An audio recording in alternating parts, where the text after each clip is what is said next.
ఈ ప్రభుత్వానికి ఏం పని లేదు, పలిలేని మంగళి పిలితల కొరిగిండి అన్నట్టుగా అసలు చేయాల్సిన పని వదిలిపెట్టి అన్ని పనికిమాలిన పనులు వీళ్ళు ముందరేసుకుంటున్నారు. ఇండియా బాబు, ఒక్కొక్క జిల్లా చేస్తున్నప్పుడు నేను బట్టిగా చేయలేదండి. దాని మంచి చెడ్డలు, దాని పూర్వపరాలు, దాని గ్రోత్ ఆశించి ఛత్తీస్గఢ్లో అక్కడ చీఫ్ సెక్రటరీ గారితో మాట్లాడేది కూడా వాళ్ళు ఒక బస్తర్ జిల్లాను అనేక జిల్లాలు చేసిండ్రు. ఎట్లా చేయాలని అడిగినప్పుడు భూపాలపల్లి జిల్లా ఏర్పాటు చేసిన, ములుగు ఏర్పాటు చేసిన, ఇంకా కొన్ని జిల్లాలు ఏర్పాటు చేసిన, వాటి భౌగోళిక పరిస్థితులను బట్టి అవి గ్రోత్ కారిడార్లుగా మారాలని చెప్పి అక్కడ లైట్ రావాలి, అడ్మినిస్ట్రేషన్ పోవాలి, అక్కడ కలెక్టర్ ఉండాలి, ఎస్పీ ఉండాలి, ఉంటేనే బాగా జరుగుద్దని గతంలో కలోలిత ప్రాంతాలుగా ప్రకటించిన సిరిసిల్ల జగిత్యాల కావచ్చు, భూపాలపల్లి ములుగు కావచ్చు, స్టేట్ బార్డర్లో ఉండేటువంటి గద్వాల జిల్లా లాంటివి కావచ్చు, చాలా ఆలోచనతో తెలంగాణ యొక్క ప్రగతిని ఆశించి చేసిన జిల్లాలు అవి. ప్రజలు చాలా హ్యాపీగా ఉన్నారు. ఇలా కొత్తగా ఏర్పడ్డ జిల్లాల ప్రజలు కూడా చాలా కోపంగా ఉన్నారు ప్రభుత్వం మీద. నేను పోయిన ప్రతికాడు అడిగినా, మీ జిల్లా తీసేస్తారంటే యుద్ధానికి సిద్ధం సార్, ఎట్లా పోతావు చూస్తామని చెప్పి మాట్లాడుతున్నారు. పార్లమెంట్ ఎన్నికల్లో ఈ కొత్త ఏవైతే జిల్లాలు తీసేస్తామని కాంగ్రెస్ చెప్పిందో ఆ దెబ్బ కూడా ఇప్పుడు కాంగ్రెస్ పడబోతా ఉంది. ఉద్యమ సమయంలో ఇది ఫోన్ ట్యాపింగ్ కేసులో రాధాకిషన్ రావు మీ ఆదేశాలనే మేము పాటించినాము, మా సొంత నిర్ణయాలు ఏం తీసుకోలేదని సిఆర్పిసి 141 సెక్షన్ స్టేట్మెంట్ ఇచ్చారు సార్. వాడేవాడా Radhakishan Rao? Who is he? DCP sir. DCP నాకు తెలియదు, నీకు అంత తెలుసా? నీకు ఆయన రాష్ట్రంలో 100 మంది డీసీపీలు ఉంటారు, వాడు కూడా ఒక్కరి పేరు పట్టుకుని ఉన్నాను అడిగింది, నాకు అర్థం కాదు. తలా తోకలేని ప్రశ్న అది. అసలు ఆ ఫోన్ ట్యాపింగ్ ఏదైనా మీకు పిచ్చి పట్టుకున్నది. కానీ ముఖ్యమంత్రికి ఫోన్ ట్యాపింగ్ ఏమైనా సంబంధం ఉంటారా? రాహుల్, ఇంత పెద్ద సీనియర్ లీడరు. ముఖ్యమంత్రి gets reports from the intelligence department. వాడు ఎట్లా తీసుకొచ్చిన రిపోర్ట్ మాకెట్లా తెలుస్తుంది? నాకు అర్థం కాదు. వాడు ట్యాపింగ్ చేసిండా, టూపింగ్ చేసిండా, డబ్బులు ఇచ్చిండా, ఇంకేదైనా రహస్య వ్యవస్థ పెట్టుకున్నా మాకు ఎందుకు తెలుస్తుంది? అదో ఇష్యూ అవా ఇంత సిల్లీ? ఆ గవర్నమెంట్ ఎంత సిల్లీ ఉన్నదో మీరు కూడా అట్లా తయారైపోయిన పూర్తిగా. What is that non sense? నాకు అర్థం కదా. ఫోన్ ట్యాపింగ్ అది పెద్ద ఫినాయిల్ పెట్టి నోలు కట్టుకునే పరిస్థితి తెస్తూ ఉన్నారు. ఎవడో కొందరు బాగాగాలు పని లేక ఫోన్ ట్యాపింగ్ తోకట ఏం ట్యాపింగ్ అయినా నాకు అర్థం కాదు. ఇలా ముఖ్యమంత్రి తరఫున ఇంటెలిజెన్స్ ట్యాపింగ్ చేస్తలేదా అండి? Do you say that? ప్రతి ప్రభుత్వానికి ప్రపంచంలో గూఢచార వ్యవస్థ లేని ప్రపంచమే ఉండదు, ప్రభుత్వమే ఉండదు. వాళ్ళు సమాచార సేకరణ చేసి ప్రభుత్వానికి ఇస్తారు. సాయంత్రానికో పొద్దున్న early morning, every morning intelligence comes and brief the chief minister about the law and order situation. చాలా ఉంటాయి. మన దగ్గర హైదరాబాద్లో పేలుళ్ళు జరిగినాయి, అట్లాంటిది ఏదైనా ఉంటుంది, ఇంకేదైనా ప్రమాదాలు ఉంటాయి, కొన్నిసార్లు కొన్ని విచిత్రమైన దొంగల ముఠాలు వస్తాయి. అట్లాంటివన్నీ కూడా సమాచారం సేకరించి ఇస్తూ ఉంటారు. ఏం చేయాలో చెప్తారు. దాన్ని బట్టి గవర్నమెంట్ ఏంటంటే వివిధ శాఖల అధికారులకు అప్రమత్తం చెప్పి కల్తీ విత్తనాలు ఉంటుంది, దాని మీద కూడా ఇస్తారు. వాళ్ళు ట్యాపింగ్ చేస్తాడా, టూపింగ్ చేస్తాడా మాకేం తెలుస్తుందా? నాకు అర్థం కాదు. No minister is concerned with that, no chief. అసలు కన్సర్న్ ఉండదు. We are only concerned with the reports given by the intelligence. The way the brought the report we don't know. That is purely internal matter of the police department. And ఇంకోటి అండి, అదేదో మీరు పెద్ద భ్రమలో ఉన్నారు. పోలీసులు ఎప్పుడు ఫోన్ ట్యాపింగ్ చేసినా బాజాప్తాగా టెలిగ్రాఫ్ యాక్ట్ ప్రకారం, 1869 టెలిగ్రాఫ్ యాక్ట్ ప్రకారం బాజాప్తా రాష్ట్ర హోమ్ సెక్రటరీ పర్మిషన్ తీసుకొని చేస్తారు. అది పర్మిషన్ లేకుండా చెయ్యరు. ఇది ఇంగితమైన ప్రతి ఒక్కరికి తెలుసు.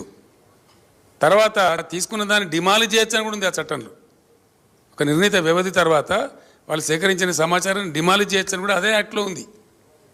ఇది తెలియకుండా అదేదో పెద్ద భయంకరమైన వ్యవహారం అన్నట్టు, దాని ఏదో తోకమట్టం ఏదో కొండందో వెలకబట్టుకున్నాం అన్నట్టు ఏమి బట్టి ట్రాష్ గ్యాస్ దాంతో ఏం అయ్యేది. మీరు ఆ భ్రమలు ఉండకండి సార్. తెలంగాణ ఉద్యమ సమయంలో 2001 నుంచి 2014 దాకా కేసీఆర్ కుటుంబ సభ్యులకు పారాగాన్ చెప్పులు వేసుకోనేటువంటి వ్యక్తులు అదే సమయంలో డీజిల్ పోసుకుందామన్నా కూడా కారుకు అట్లాంటి పరిస్థితులు ఉన్నటువంటి వారు ఈరోజు లక్షల కోట్లు సంపాదించారు. వాళ్ళ డబ్బునంతా స్వాధీనం చేసుకుంటామని పదే రేవంత్ రెడ్డి చెప్తున్నారు. చాలా సంతోషం. చేసుకోమని వెంటనే అర్జెంటుగా చేసుకోమని చెప్పాలా?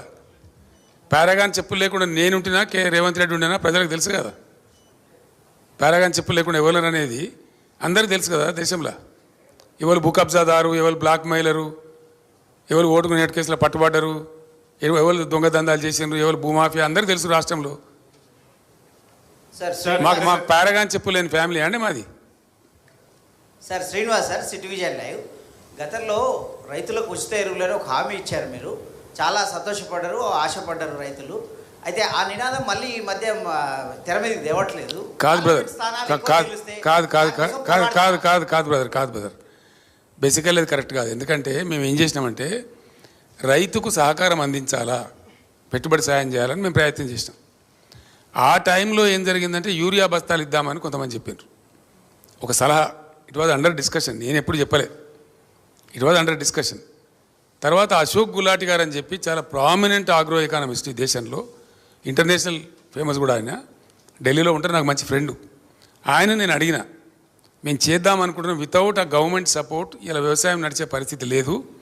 అనేక దేశాలలో గవర్నమెంట్ సపోర్ట్ చేస్తూ ఉంది, మన దేశంలో ఉల్టా ఉంది, మా రాష్ట్రంలో మేము చేయాలనుకుంటున్నాం కొత్త రాష్ట్రం అని చెప్పి ఆయన సలహా అడిగిన. ఆయన ఏం చెప్పినట్టే బ్రదర్, నాకు ఇప్పుడు నువ్వు యూరియా బస్తాలు ఇస్తావు, వానాకాలం వేసుకుని 4 మిగిలి ఉంటాయి ఆయన దగ్గర, నువ్వు మొత్తం ఇస్తావు ఈ పంటకు.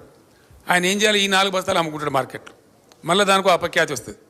కాబట్టి అట్లా వద్దు, నువ్వు ఎంత ఇస్తావో, నీ స్టేట్ కిట్టి ఎంతవరకు పర్మిట్ చేస్తావో నాకు తెలియదు, నువ్వు చేయదలుచుకున్న సాయం క్యాష్ రూపంలో చేయి. ఏం చేయదలుచుకున్నావు, 1000 ఇస్తావా, 2000 ఇస్తావా, 3000 ఇస్తావా, నీ ఇష్టం.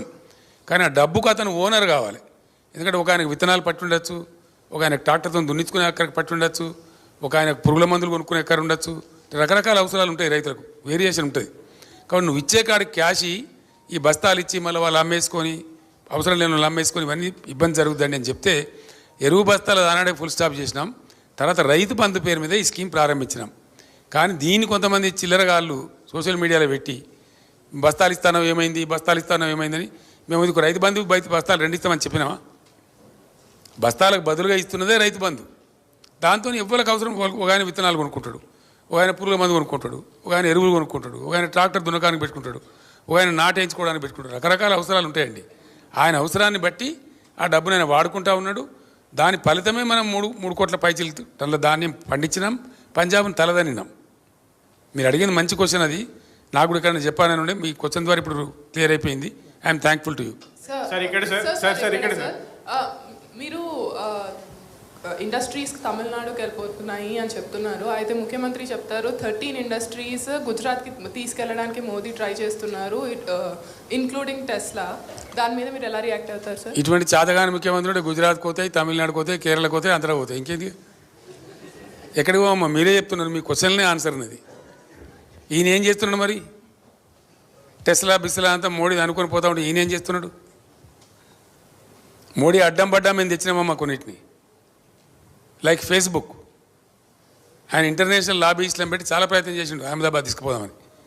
మేము అంతకన్నా పై ఎత్తుగడ వేసి దాన్ని ఇక్కడ తెచ్చినాం. మోడీని తట్టుకొని మేము ఒక 4-5 పరిశ్రమలు పెద్ద పెద్ద తెచ్చినాం ఇక్కడికి.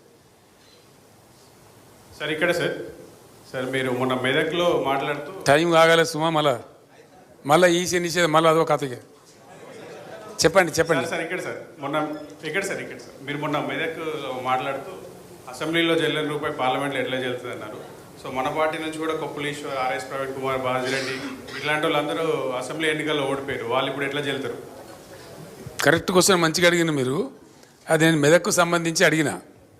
మీరు అడిగిన కానీ ఆర్ఎస్ ప్రవీణ్ మా పార్టీ నుంచి ఓడిపోలేదు, కొప్పులీశ్వర్ మాత్రం మా పార్టీ నుంచి ఓడిపోయిండు.